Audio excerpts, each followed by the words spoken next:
What's up, y'all? You know who it is, you know what it is. Your boy JP, the install guy. I hope everybody's having a beautiful day.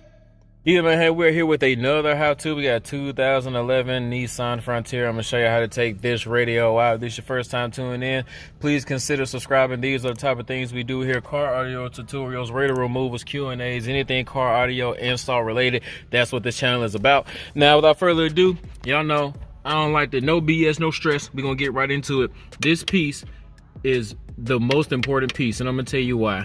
Nissan, for whatever reason, man, the plastic is very, very brittle, so you want to be very careful. There are clips right here, and two on the other side, but they're on the inside, so it makes it kind of difficult for you to use your panel removal tool on the edge to pop it up, because the clips are right here, but you're putting pressure right there. What I like to do is come to the front with something very, very, see if we can't lift it up. Oh, I was just trying to get some space. Yours probably is not gonna go off like that, but honestly, y'all see the clips. This is the clips that I'm talking about. You see how the clips are on the inside, not necessarily on the panel, which means you can break that outside panel, but that came off pretty easy. It just made me a liar. But either way, I like to come in and then get some little leverage on the front. Hopefully it pops this clip up and then go to the sides to kind of relieve that pressure. Either way, we got 1 Phillips, 2 Phillips, 3 Phillips. This Phillip right here actually holds the dash kit in. And the other 2 actually hold the radio, but the radio is attached to the dash kit, so all 3 of them have to come off. So now we got that. You still want to be careful because everything else is held in with clips. So we just want to do a small little tug just like that, and that literally pulls it in. So we're talking about 3 Phillips and the rest of clips. Now we're going to take all these harnesses out.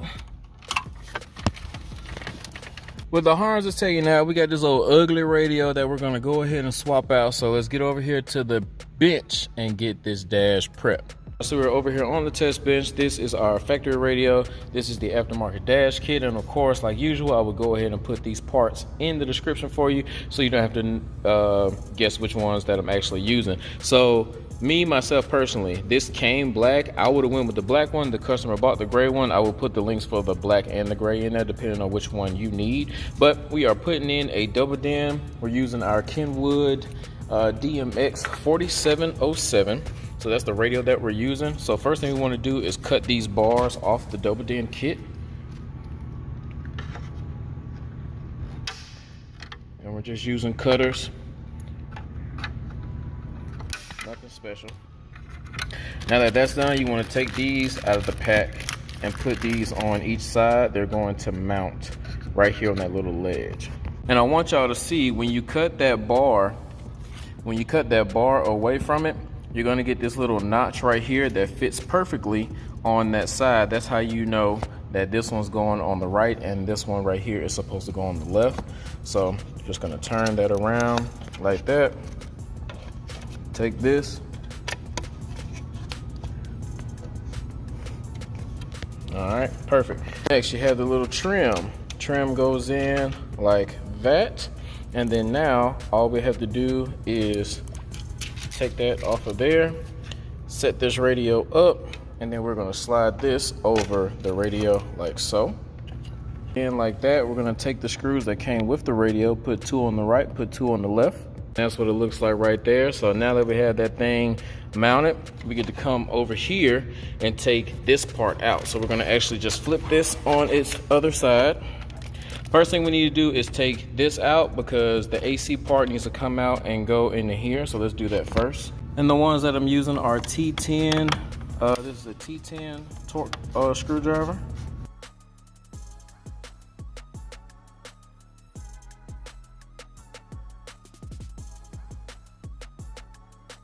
Simply take that out of there, put it inside here, and use those same torques to mount this in here. Alright, so as you can see, we got the AC out of the old one into the new one.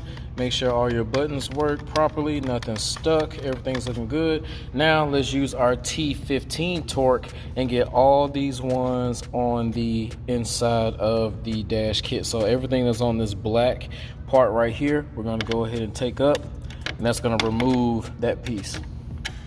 Probably be easier if you actually use the drill with the T15 bit, but me myself, I like to use a hand screwdriver because we're dealing with plastic. You don't want to over torque anything or over tighten anything and end up breaking stuff. All right, so we got that part taken out. I know it's gonna be some person like, man, you didn't show you taking out all the screws. Bro, they screws, bro. Just take the screws out, bro. You have one, see if I put my light on. You got two right there, you have two right there. You have two right here on this side, there's another two on that side, and then you have two at the bottom. So that's 2, 4, 6, 8, 10 screws that you gotta take out. There are 10, 15 screws, and they're all the black ones. Now, one thing that you do need to know is that right here on the bottom, there is a little clip. So you're just gonna have to get something flat, using my same little flat profile to kind of bend that little tab out, to pop it out just like that. You don't have to worry about it when you're actually putting the new dash kit in because it doesn't have those little tabs. So all we're gonna do is just put this in the exact same spot, and then guess what? Everywhere that we took out those T15s, we're just gonna screw the T15s right back in. All right, so y'all see we got it in, screwed into the back, got everything looking seamless. Now let's get this thing wired up and get back inside the car. What's up, y'all? As you can see, we're back inside the car. We have everything wired up. If this is your first time here, you're probably thinking, why didn't I actually go over the wiring? Well, I have over 200 radio removal and reinstall videos, and it'll take too much time to go over the CD player wiring every single time. So to save time, I actually made one video showing you guys how to wire up a CD player. I go over wire colors, connections, and all that good stuff. A lot of you may be thinking every car is different. Yes, this is true, but as long as you buy the harness that you're supposed to, don't worry about cutting that, and you understand the aftermarket wire colors, then you will be good to go. Now, if you're a Patreon supporter, I will give you the wire colors to the vehicle that you're working on, not just the ones that I'm working on, because you go the extra mile supporting the channel. So I go the extra mile and supporting you with all type of troubleshoot stuff. We also do car audio giveaways once we reach certain goals and all that type of stuff. But other than that, product links are in the description. Patreon links are in the description. Let's go ahead and get this thing pushed back in so you see what it looks like when it's all said and done.